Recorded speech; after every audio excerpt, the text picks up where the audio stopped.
आपको ये मालूम होगा कि 5 अगस्त 2022 को 3 साल होंगे उस फैसले को, जो फैसला 5 अगस्त 2019 को लिया गया था। दिन दहाड़े भारत के संविधान का कत्ल किया गया था, भारत के लोकतंत्र का कत्ल किया गया था।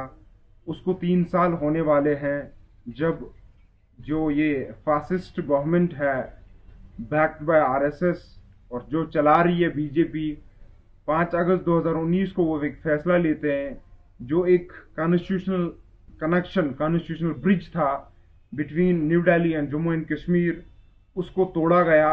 उसको इलीगली, अनकॉन्स्टिट्यूशनली और अनडेमोक्रेटिक तरीके से ख़त्म किया गया और पूरी जो आवाज़ें थी उनको इनकारनेट किया गया। जो कश्मीर की आवाज़ें थी, जो बोलती थी, जो अपने हक और इंसाफ की बात रखती थी, जो जस्टिस की बात करते थे, जो कॉन्स्टिट्यूशन पे बिलीव करते थे, जो कॉन्स्टिट्यूशन की बात करते थे, उन सारी आवाज़ों को दबा दिया गया और उनको जेलों के अंदर भेज दिया गया।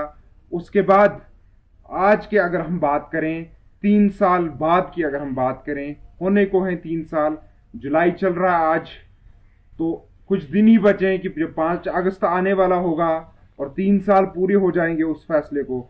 लेकिन अगर आज आप मेरे से पूछेंगे और मेरे जैसे हजारों नौजवानों को पूछेंगे, हजारों इंटेलेक्चुअल कश्मीरियों को पूछेंगे, बजाय जो एजेंट इनके हैं उनको ना पूछ के, जब अगर आप कॉमन कश्मीरी को, एक नौजवान को, एक इंटेलेक्चुअल पर्सन को, एक पढ़े लिखे नौजवान को पूछेंगे तो आपको यही जवाब देगा।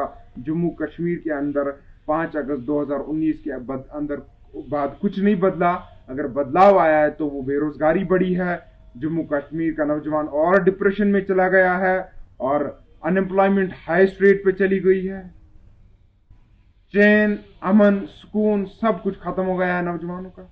हमारा पढ़ा लिखा नौजवान रोडों पे है, हमारे बिजनेसमैन का बिजनेस खत्म हुआ है, हमारा जो लेबर तबका है उनके काम पे असर पड़ा है। हर एक तरफ से मायूसी छाई हुई है, हर एक तरफ से लोग परेशान हैं और ये इन 3 सालों में बदला है। और अगर आप पॉजिटिविटी की बात करें कि कितना पॉजिटिव किया गया, अगर आप देखेंगे जो दिखाया जाता है ऑन स्क्रीन, आपने देखा होगा नेशनल मीडिया पे किस तरह से पोर्ट्रे किया जाता है कि everything has changed in Jammu and Kashmir, but the reality, the ground reality is nothing has changed in Jammu and Kashmir and nothing is going to be changed in Jammu and Kashmir if this fascist government will not change its policies. अगर ये जो सरकार है अपनी policies नहीं बदलती है कश्मीर के प्रति, कश्मीर के नौजवान से बात नहीं करती है, तो जो हालात जम्मू कश्मीर के वो और ज्यादा बदतर होते जाएंगे। देखो, आप देख रहे होंगे इस वक्त की आवाज बाहर नहीं आ रही है, लोग बोल नहीं रहे हैं। The reason is not कि they are happy with this government or they are happy with their policies.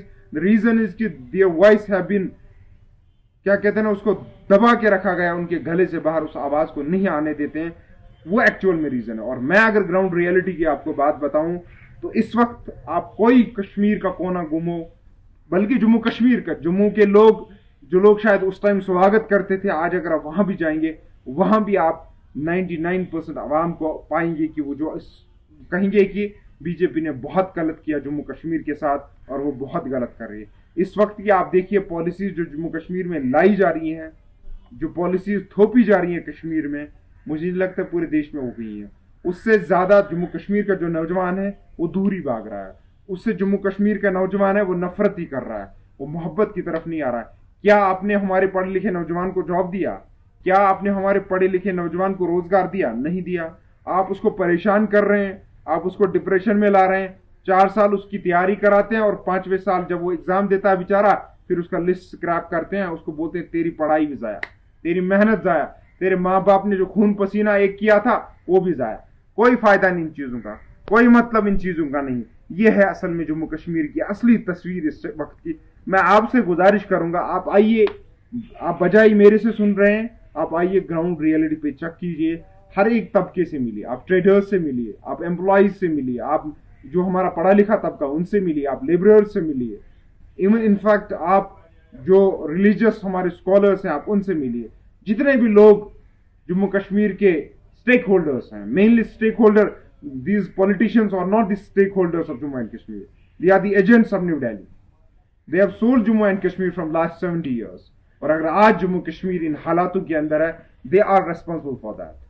इनकी वजह से है सबसे ज्यादा, अगर किसी की रिस्पॉन्सिबिलिटी बनती है इनकी बनती है, because the BJP has its clear policy, they have their clear policy, RSS has its policy that's crystal clear. सबको पता है उनकी पॉलिसी मुसलमानों के प्रति क्या है। वो एनआरसी लाने वाले हैं, वो सीए लाने वाले हैं, वो आर्टिकल 370 को खत्म करने वाले हैं, वो मुसलमानों को जेल डालने वाले हैं। उनकी पॉलिसी हमारे लिए क्लियर है, लेकिन उनकी पॉलिसीज को सक्सेस कौन दे रहा है? उनकी पॉलिसियां कामयाब किस तरह से जम्मू कश्मीर में हो रही है? These politicians are responsible for that. जो जम्मू कश्मीर का आम नौजवान है, मैं उससे मुखातिब हूं कि आप समझ जाओ ये चीज, इनकी चाल समझ जाओ, इनका जो ढकोसला है उसको समझ जाओ। अगर आप नहीं समझ जाओगे तो जो आरएसएस के ख्वाब हैं वो पूरे होते मुझे दिख रहे हैं, और मुझे नहीं लगता है कि इतनी देर में अभी कोई ज्यादा टाइम बचा है कि जब वो उनके जो ख्वाब हैं, उनके जो सपने हैं जम्मू कश्मीर को पूरी तरह से बर्बाद करने का, वो पूरी नहीं होंगे। इन नटशल में कहूंगा, इन 3 सालों में nothing has change in Jammu and Kashmir. They have renamed Jammu and Kashmir from one corner to another corner. पूरे हर तरफ से मायूसी छाई हुई है, हर एक परेशान है। Thousands of youth are lost in the jails under PSA, UAPA। वो नहीं कह रहा हूं मैं, जो ये नौजवान जो क्रिमिनल केसेस में बंद है उनकी मैं बात नहीं कर रहा हूं। आई एम सेइंग कि जो बेचारे इस चक्कर में गए कि वो बात करते थे, वो आवाज उठाते थे। There is no justice in Jammu and Kashmir. नाम मतलब ही नहीं पता है आज लोगों को। आज हालात ऐसे हैं, हर एक आपसे नाराज है। ये जो बारूद बन रहा है ना, जो जम्मू कश्मीर के नौजवान के अंदर जो नफरत आप भर रहे हैं ना, जम्मू कश्मीर के आम इंसान के अंदर जो आप नफरत पैदा कर रहे हैं ना, उसको जो एलिनेट आप कर रहे हैं ना, उसको जो दूर कर रहे हैं ना, आपको लग रहा होगा, पिक्चर पे आपको दिख रहा होगा, लेकिन मैं इनसे भी मुखातिब हूं जो चला रहे हैं ना सरकार को, जो दिखा रहे हैं स्क्रीन पे लोगों को कि पूरी दुनिया को दिखा रहे हैं everything is hunky dory in Jammu and Kashmir. That's not the actual situation, that's not the ground reality. Everyone is feeling alienated here in Jammu and Kashmir. Everyone is feeling radicalized by BJP. We need to understand that. The situation क्या है Jammu and Kashmir and how it will be changed and what is going to happen in coming years. अगर हम होशियार नहीं होते हैं, अगर हम पूरे में हिंदुस्तान से मुखातिब हों, if they will not raise voice for the people of Kashmir. Thank you so much.